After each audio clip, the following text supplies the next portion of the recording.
आता हे टाकीतून बांधकाम झाल्यानंतर तुमच्या गावात पाणी पुरवठ्याचे नळ पण बसवले, सगळं झालंय. पाणी प्यायला मिळालं का या टाकीचं? नाही. मग पाणी कुठून पिता काही? नदीचं डोक्यावर आणावं लागते.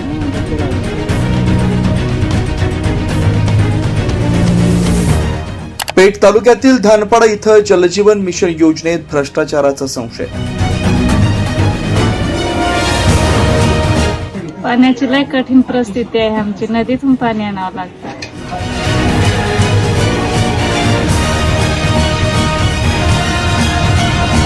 शासन दरबारी कागदोपत्री काम पूर्ण, पण प्रत्यक्षात वेगळीच परिस्थिती.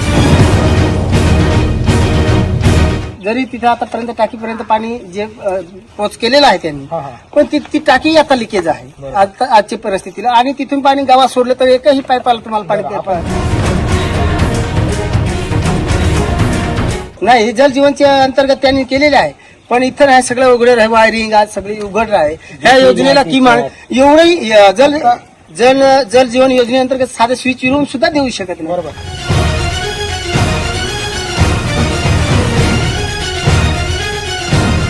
जी तुम्ही गावात कनेक्शन दिलेलं आहे किंवा जे पाईप टाकलेले आहेत ते किमान शासनाचे प्रोटोकॉल प्रमाणे तीन फूट तरी किमान खोली तो पाईप टाकला पाहिजे. पण हा कसा तरी धातून मारून वरचीवर टाकलेला आहे. आता गावात केंद्र सरकारच्या महत्वाकांक्षी जलजीवन मिशन योजना अंतर्गत ग्रामीण भागातील प्रत्येक घरापर्यंत नळाद्वारे स्वच्छ पाणी पोहोचवण्याचा उद्देश असला तरी अनेक ठिकाणी कामांच्या दर्जाबाबत आणि निधी वापराबाबत गंभीर प्रश्न उपस्थित होत आहेत.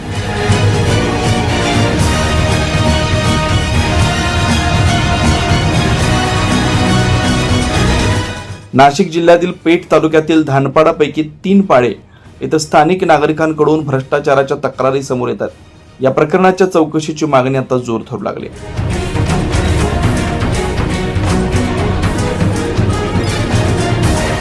ग्रामीण भागातील पाणी टंचाई दूर करण्यासाठी राबवण्यात येणाऱ्या जलजीवन मिशन योजनेअंतर्गत लाखो रुपयांची कामं मंजूर करण्यात आली. मात्र धानपाडापैकी 3 पाड्या परिसरात अपूर्ण कामं, निकृष्ट दर्जाचं साहित्य, जमिनीवरचं टाकलेली पाईपलाईन, वीज पुरवठ्यासाठी डीपीची व्यवस्था नाही, प्रत्यक्ष पाणी पुरवठा सुरू नसतानाही काम पूर्ण दाखवल्याचा आरोप, अशा गंभीर अनियमितता ग्रामस्थांनी उघड केल्या. ग्रामस्थांच्या म्हणण्यानुसार पाण्याच्या टाक्यांचं बांधकाम अत्यंत निकृष्ट दर्जाचं आहे. टाकीत साठवलेलं पाणी झिरपून जात आहे. तसेच कंत्राटदारानं गावात येऊन कामाची पाहणी केली नसल्याचा आरोप करण्यात आला. या संपूर्ण कामात संबंधित अधिकारी आणि कंत्राटदार यांच्यात संगनमत असल्याचा संशय ग्रामस्थांनी व्यक्त केला. त्यामुळे शासनाचा निधी वाया जात असल्याची नाराजी नागरिकांनी व्यक्त केली.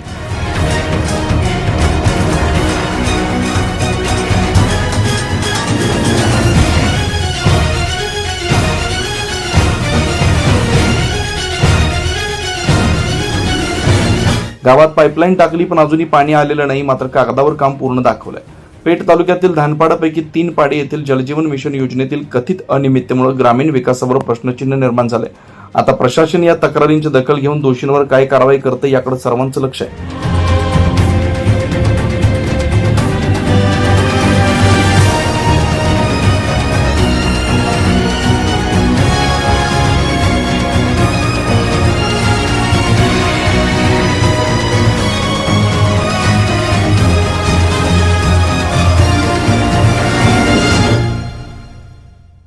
बाबा, माझं एक म्हणणं असं होतं का ही जलजीवन मिशनची तुमच्या गावात टाकी आहे, त्या टाकीचं बांधकाम होऊन किती वर्ष झाले, किती महिने झाले? आता झाला वर्षाचा कार्यकाल उलटून गेला. बरोबर. आता हे टाकीतून बांधकाम झाल्यानंतर तुमच्या गावात पाणी पुरवठ्याचे नळ पण बसवले, सगळं झालंय. पाणी प्यायला मिळालं का या टाकीचं? नाही. मग पाणी कुठून पिता काही? नदीचं डोक्यावर आणावं लागतं. उषा पिंटू सापटे. पाण्याची काय अवस्था सध्या? पाण्याची लय कठीण परिस्थिती आहे आमची, नदीतून पाणी आणावं लागतं. गाव कुठलं आहे तुमचं? गाव हेच नाव काय गावाचं? खामशेत. ग्रामपंचायत धानपाडा. किती वर्ष झाले तुम्ही डोक्यावर पाणी वाहता ना? अंडे किती वर्ष झाले तुम्हाला असं? तरी मस्त वर्ष झालं. माझं लग्न झालं तेव्हापासून तर मी नदीतूनच पाणी वाहते. तुमच्या लग्नाला किती वर्ष झाले? माझ्या लग्नाला झाले असतील 14 वर्ष. तेव्हापासून नळ इथं बसवले नाही. पाणी आणण्याचं टायमिंग काय तुमचा? सकाळी जायचं तर जेवणाचा टाइम होतो तेव्हा पाणी घेऊन फिरायचं नदीवर. आणि पावसाळ्यात कसं करता मग पाणी साफ? पाऊस काळात मग नदीला खडोळ पाणी वाहतं तर इकडून तिकडून उपळलेलं पाणी राहतं ते घेऊन येतो. म्हणजे ते झिऱ्याचं आपण सांगतो झिऱ्याचं पाणी. पाणी यावं असं वाटत नाही तुमच्या गावाला? हा? तुमच्या गावाला पाणी यावं असं वाटत नाही का? वाटत आहे ना आम्हाला पण. बरं इथं टाकी बांधली तिथून पाणी कधी इथं सोडलं का? तुम्हाला माहित आहे का इथं एक वरती जल जीवन मिशनची टाकी बांधली हा, तर त्याच्यातून पाणी येतंय, कधी आलंय का? इकडे नाही पाणी ते चाललं. नाही का? नाही इथे कधी नळ बसवलेत का तुमचे? नाही ते पण नाही. नाही. नदीतून आणायला लागत तिकडून. 1 किलोमीटर अंतर आहे का? नदीतून बरं टाकीचं पाणी आजपर्यंत आला का? नाही. म्हणजे पाणी बा अजून एवढं टाकी बांधून तुम्ही पाणी आजपर्यंत तुम्हाला केलं भेटलाच नाही.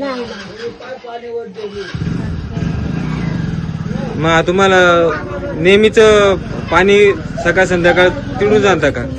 वापरायला वापरायला तिकडून वापरायला तिकडून आणता.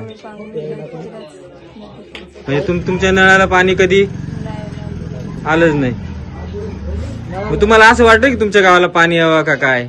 वाटत पण मग येतच नाही. अशी प्रत्यक्षात आम्ही येऊन इथे कॉक हे पाड्यावर बसवले गेले, पण नंतर पाणी ट्राय करून पाहिली, पण ते पाईपाला पाणीच येत नाही. आता ही परिस्थिती किती वर्षापासून आहे? आता झाले मग मस्त पहिल्यापासून ती परिस्थिती. जेव्हापासून ही जल जीवन मिशन आल्यानंतर तुम्हाला कधी पाणी प्यायला भेटलं काही? नाही. थांबा एक मिनिट. सांगा हे किती फुटावर पाईप असेल? फक्त त्याच्यावर 3 इंच माती पाणी. जमिनीवर टाकून दिलाय तो पाईप किती दिवस टिकल? साधारणतः नियम काय सांगतो किती फूट पाहिजे? 3 फूट जरी आत जमिनीत टाकायला पाहिजे. ह्या वरच्या 3 सांगा तुम्ही 1 फुटावर सुद्धा पाईप टाकला पाहिजे. किती फूट पाहिजे पाईप? 3 फूट तरी किमी जमिनी पाहिजे. जर एखादा खडकाळा असेल तर त्याच्यात सिमेंट मध्ये पाणी- जर यावर पोरा आहे किंवा जनावरांनी पाणी दिला तर तो फुटूनच जातो. एखादी जागा कडक आला तर तिथे 1-1.5 फूट जरी असलं तरी झालं, पण चांगल्या जागेला चांगला 2 एखादी कडक जागा असेल ना तर कायद्याने त्यांनी काय करायला पाहिजे किंवा एक प्रोटोकॉल प्रमाणे काय करायला पाहिजे का तिथे सिमेंट कॉन्क्रीटचं बांधकाम करून दिलं पाहिजे. करून त्याला घ्या पाहिजे त्या पाईपाला निदान म्हणजे असा. पण ही कडक जागा पण नाही ना. माझं नाव निवृत्ती अवजी गालट.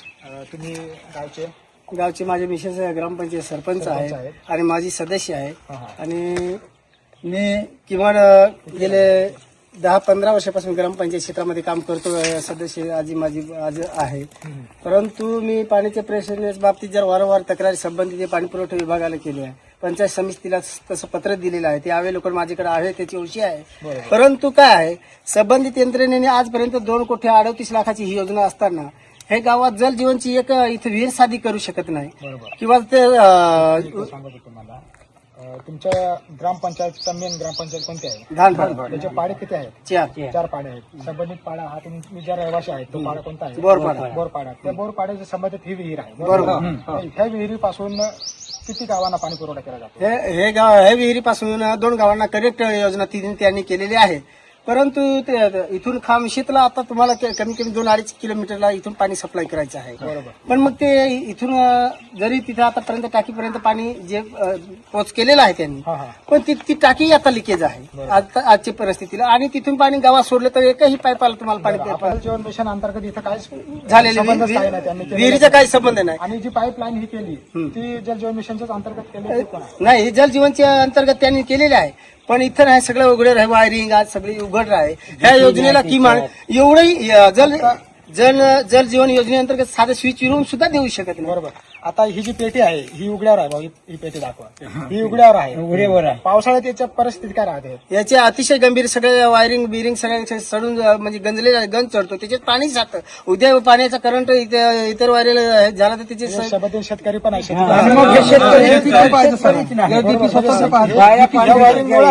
याचा व्होल्टेज काहीतरी प्रमाणात आहे आणि त्या शहरातील जे शेतकरी आहे पावसाळ्यात त्यात धोका निर्माण होऊ शकतो. बरोबर. किंवा इतर जनावरांना सुद्धा ही वायर करेक्ट स्विच रूम बनवायला शॉर्ट सर्किट होऊ शकतात. स्विच रूम बनवायला पाहिजे होता. तर संबंधित जे जल जीवन मिशनचे जे ठेकेदार आहेत त्यांनी बनवलं नाही, बनवलाच नाही ना अजून. तो ठेकेदार संबंधित कॉन्ट्रॅक्टर ह्या विहिरीत सुद्धा येऊन गेला नाही. का सध्याची योजनेची परिस्थिती काय आहे? बरोबर. म्हणजे आजपर्यंत ते आलेच नाही. जे वेळेस त्यांना कॉन्टॅक्ट केला काय आम्हाला जल जीवनचं म्हणजे हे सुरू करून द्या. त्यावेळेस त्यांनी काय सांगा का लाईट नाही, आता लाईट आहे मग त्यांनी इथवर यायला पाहिजे ना, काय विहिरीची परिस्थिती काय आहे. आज प्रत्येक घरचा एक माणूस विहिरीवर येऊन काम करून ते काम वारंवार तक्रारी करू नये. उद्या मी जर उद्या ग्रामपंचायतचा एक माझी बाई सरपंच आहे, तिच्या अनुषंगाने एखाद्या गोष्टीचा पाठपुरावा करतोय तिकडं, पण ते संबंधित यंत्रणा ही इकडे लक्ष देत नाही. ठेकेदार ही गोष्ट अशी आहे की धानपाडा ग्रामपंचायत पैकी 3 पाडे आहेत, बरोबर. हे तुमचं जे काम केलंय जलजीवन मिशनचं, तर त्याचा जो ठेकेदार आहे त्याचं नाव आहे काय, दत्तात्रय विश्वनाथ नागरे. 2 कोटी प्लस तुम्हाला निधी आलाय 4 पाड्यांनी, बरोबर.